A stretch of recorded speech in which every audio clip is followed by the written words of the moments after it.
All right, there's the old headlight, the Morimoto fuse box.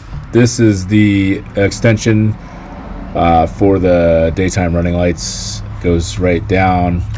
Apparently I can close this and have some clearance for this new fuse that's going to, but you can see that this is actually pretty congested in here, so it was actually hard to really get that in, but I was able to do it. I need to do some rust restoration right there, but yeah, all in all, the installation is pretty straightforward. This is the old light. Again, this is an aftermarket light that it's the only change that they did on this truck. Otherwise, this thing's bone stock. Yeah, you can see that this is gonna be a good build. Gonna try to update these rims to 17. These are 18s. Just change out the tires a bit. Definitely have the 6112 Bill Shine that I've upgraded to. I have the 5100s in the back. Let's get going. I gotta run this line right here through into the other side, so I'm gonna run it through here and I'll show you that in a minute.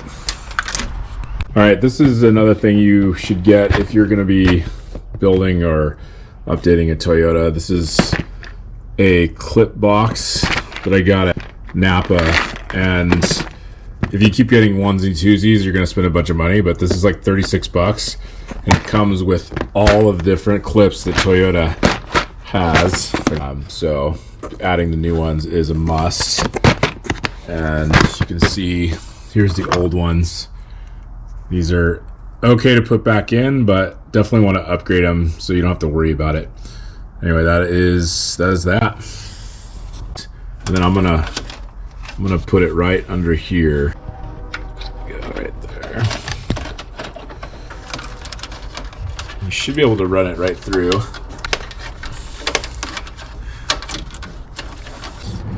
This protective right by the radiator light, and show you how to put on this Morimoto system and new headlight. Well, not to break them, but if you have that kit, it's all good, because you won't need them if you break them. About 30 degrees out, so high chances of breaking this. I've got this tool right here, and then a flathead, and then these just pop out. And these are new. See, there's a new that already broke out. So you get that is not good, but I'll get that out later. It's really cold. So you pop these out, and this should just come right out.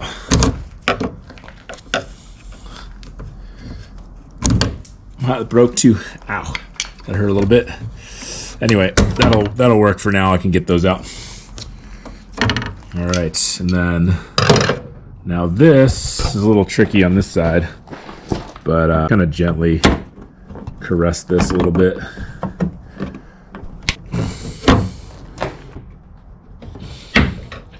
All right, there we go. That is off.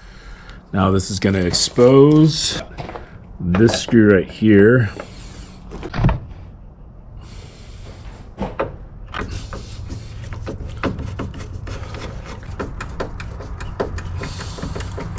And if I was not being lazy, I would not use a crescent wrench, but I'm going to use a crescent wrench because it's easier with one hand.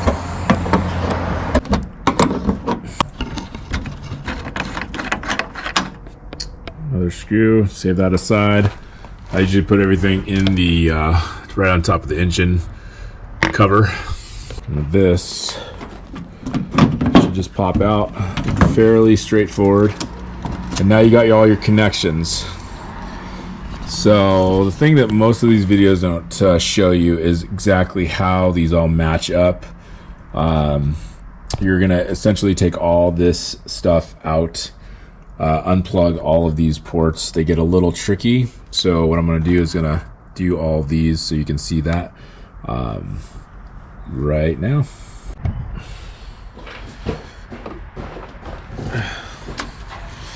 So take these all off. Start with some easier ones. And it's really cold, so it's really hard to get these out with my fingers. That one's easy. This one right here, this is for the motor, for adjusting the lights. Get these off. This is just a really bad aftermarket light system. This one is easier to take out like that, so you'd have to take this one out. This is actually pretty difficult. Definitely a challenge to get out. I'll show you that one in a minute. That one, a little easier to get out. So we're almost done. As you can see, this is an old system. I don't know what they were doing. They got these like lights up here. This is just a horrible light. Again, it's about 30 degrees out today here in Montana. So definitely working on my fingers.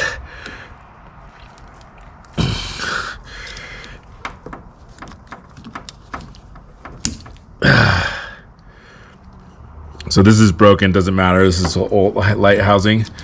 So that is the old one. Crappy. It's got the condensation in there. So we'll go ahead and clip in the new one.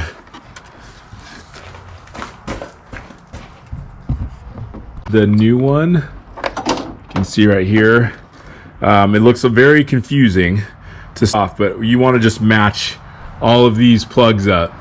And I'll show you how you can distinguish for the main headlight, low light and highlight, low beam, high beam. Oh, I gotta get this one out. Let me get this out. Hopefully this comes out easy. All right, got that one out. Crappy, throw that away. Not gonna need it. We can start with that. Oh, the other thing is you got to take this off, this little plastic piece from Morimoto. This is the motor adjustment. And if yours didn't come with it, you don't have to take this off. But let's get this off.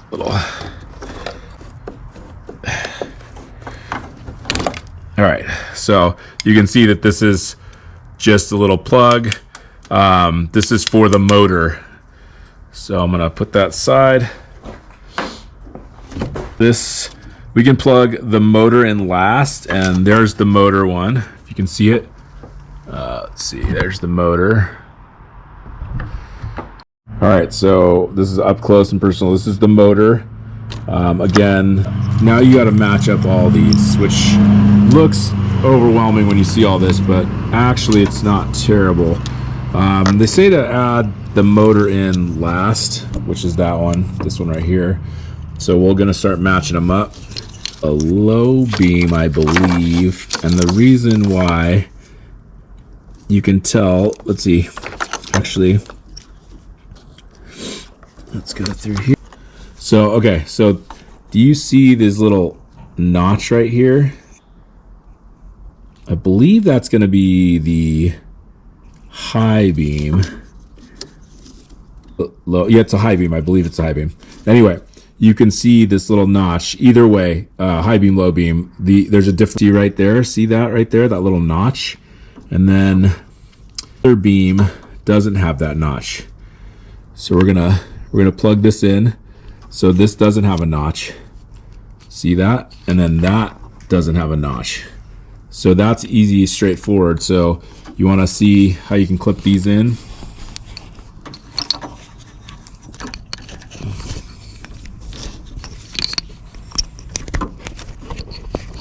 Here's the notch one. That's going to plug right in. This is the no notch one.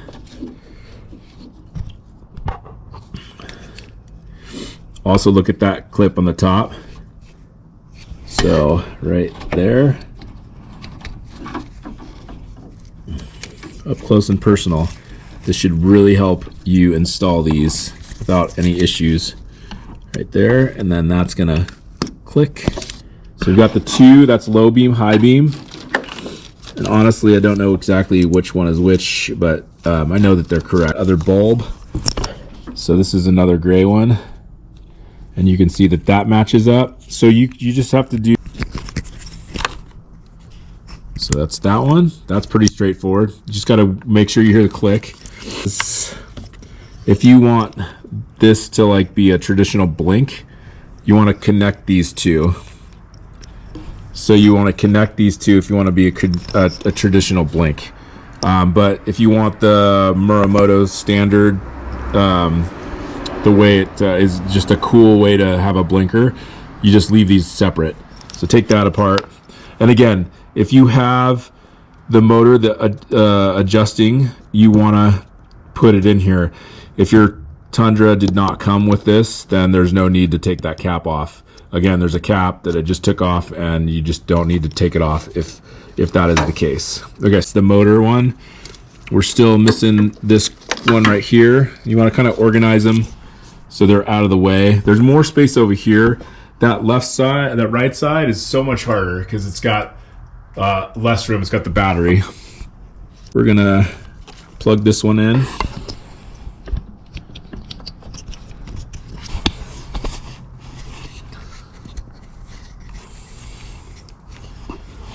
Let's see.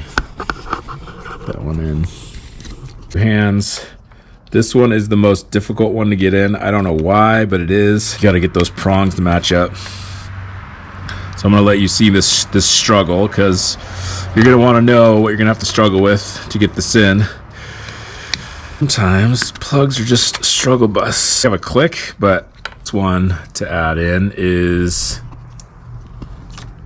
the motor. So you can see to move this one back and make sure that that's matched up. And the reason why you go in last is so you can like move it closer, because it's a short line. Click it in and boom, you've got this set up.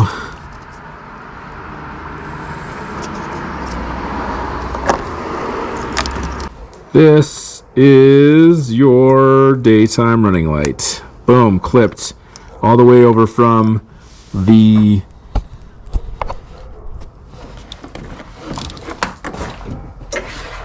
fuse box line. So that's running underneath. Boom. Light in, which is a challenge sometimes to do that. So that's all the housing. Push it back in.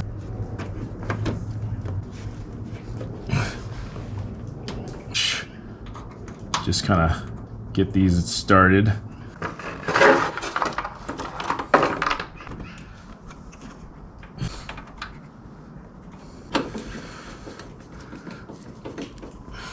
Here, just because you got to get that lined up and make sure that that is feeding into there. The other thing you want to do is test that the light is working, so we're going to do that now. Just hang tight.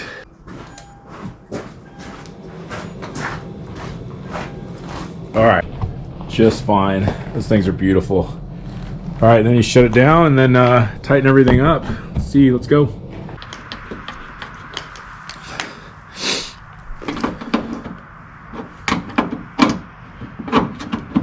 Should just slide right in. There we go. So let's see if this works. And then you press this in. Yep, that worked. One, a little more flat. New one, but get that kit. That kit will save you lots of headache, because these things break all the time. So once that's all set, you're already locked and loaded. Get the other one in, you're all done. But that's how you install the Morimoto. It took me probably took me about 30 minutes on the right side, the driver's side, because obviously learning curve, trying to figure out all this, how to get this in. This was tough to get into its slot because of the limited room from the battery. So this one is more of a pain in the ass than this left side, because the left side has more room.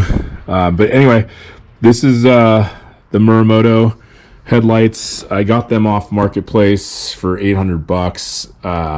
I wasn't willing to spend whatever, $1,100 on the brand new ones, but I don't know. I think I'd reconsider that after installing these and looking how much of a difference it is from these old aftermarket ones that God knows why they put in, because they're horrible.